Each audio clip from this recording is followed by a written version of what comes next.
But we're also talking about an endemic Canadian challenge in that we're an immense geography, Yeah. and we're stretched across it. Do you have a national theatre? I mean, the United States divides up between New York and Los Angeles, and then there's great communities in Pittsburgh and Chicago and Philadelphia.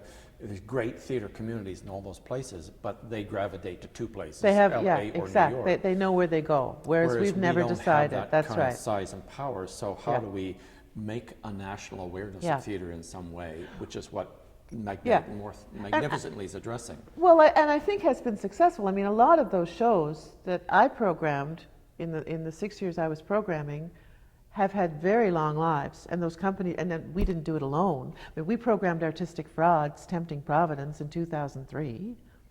We didn't create the success of Tempting Providence, but we certainly were part of putting it on the Canadian map. Same with Electric Company. We were the first to bring in they had gone to Edinburgh, but they had never toured in Canada until Magnetic North. So all kinds of examples of that were shows of companies that were big in their own town, but had not been seen outside their own town. So we helped them build their touring status, and many of them are very successful now. And Magnetic North has been only a part, but a part of their success, especially in Canada, because people would come and then they go, okay, I'll have you next year. And so it has certainly built the market for Canadian theatre, but it's built it for a certain kind of theatre. Usually not script-based theatre. We had less success with trying to tour that kind of theatre. It's just not built to tour as much, and in the international market, there's less interest in it. They really just want that cutting-edge, devised, tweet your phone number to Los Angeles and get the reaction and put it up and all that stuff, right? Sorry, tweet your phone number like to Los Angeles the way and get the theater is reaction? being made now is about interactive immediacy. So it's about individual experience. You go in, you have an experience with something with you tweet your response. Based on that response, something is changed over here. Somebody tweets over there, and something else changes. So you're part of it, right? It's like virtual reality. That kind of, you walk through a sound thing, and if you do something, somebody over there gets a beep, beep, beep, or you're in a swimming pool, or whatever. That kind of theater, environmental, immediate. We could talk about reality-based theater, but that's a whole other thing. Anyway, these are taking over the theater now. Are you interested in that kind of theater?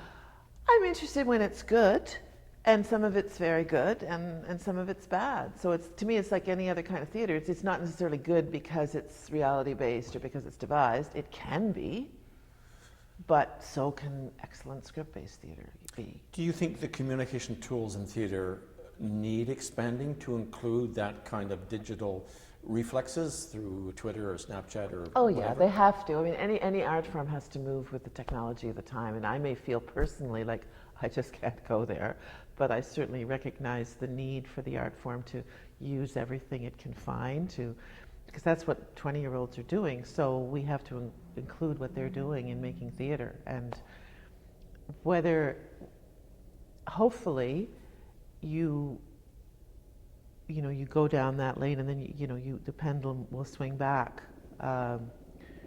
Even with my daughter, who's in that generation, she really gravitates back to a good story, right?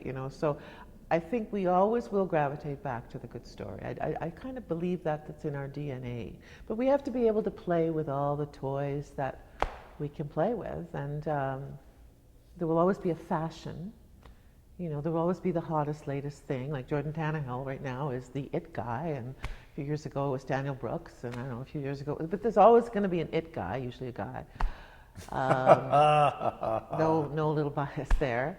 But, and everybody wants that for a few years, and then God knows, good luck, hope you got a pension, because it's going to be somebody else in 5 years, right? And that's the way, that's the way we operate as a society as well as an art form. Is we always want the latest, best thing. What's going to bring us the latest, best thing? How we can be current. We want to be current. It's always about that, right? What do you think about the power of technologies? Our communicative technologies are this, this, and this, and reading this. These are our basic communicative technologies. Yeah. And that's what you as a director, Yeah. you obviously direct that way. Me as an actor, it's how we work. Yeah. Then you add other communicative Yeah. technologies called this, and this, and this, and that. How much do you, when you direct, how much do you care about those other technologies, or do you relate yourself to the basic bone and blood ones? Well, I think I'm rooted as a director in the basic bone and blood ones. I come from an acting background, so that's where my directing comes from, is from having been an actor as opposed to having been a designer or a stage manager and coming in from that perspective. So I like to use technology if it's helping me tell my story, but I don't start with what technology can I use and find a place for it in my story. You know, so if it's something that will help me tell the story, great. But I'm not going to start by, well, what am I going to? What, I want to have projections. Well, why? You know, like it has to come from a need to tell the story. And if I have the resources and the right partners to make it happen. But I don't start from a position of what fancy technology can I use. And are you a text, is your instinct text-based? Absolutely. That's my background and it's my instinct, yeah. And what do you think is the future of text-based instincts in the theatre going ahead 5, 10, 15 years, 20 years? I think they will survive. Yeah, I think they'll survive. I think that people have been saying that theater's dying forever. You know this, right? It's always dying. It's always dying. Movies are going to, TV's going to take over. You know, virtual reality. You know, it's going to die. It's going to die. People love being in a room with other people, watching a story, and I don't see that changing. I really don't. That the excitement of being in a darkened room with something that's happening just in front of you and people next to you, shared experience, I don't think that's going to go away. I don't think it's going to go away. Years ago I might have thought it was, but now I think, no, that's not going to go away. It might change, like now with the Punch Drunks and all, you know, it's all, you know Punch Drunk? Okay, Punch Drunk is a hugely successful company in England that basically do, remember Tamara? Okay, so imagine Tamara on steroids. You're in an old building and you wander into this room and there's an orgy going on. You wander into that room and there's a murder or whatever. You know, the you're surrounded and there's dancers and there's everything in this immersive theater that is so popular right now, right? And a lot of the younger generation are making theater like this. They're making it in their apartments. They're making it in the street. They're cramming everything into their bedrooms and making something happen. So it's get out of the theater. It's make it happen and wherever. It's immersive. You're not even sure who the actors are, but it's still storytelling. It's still being, you know, forgetting where you are and being immersed in a world. So I'm pretty sure it will continue. It just changed shape.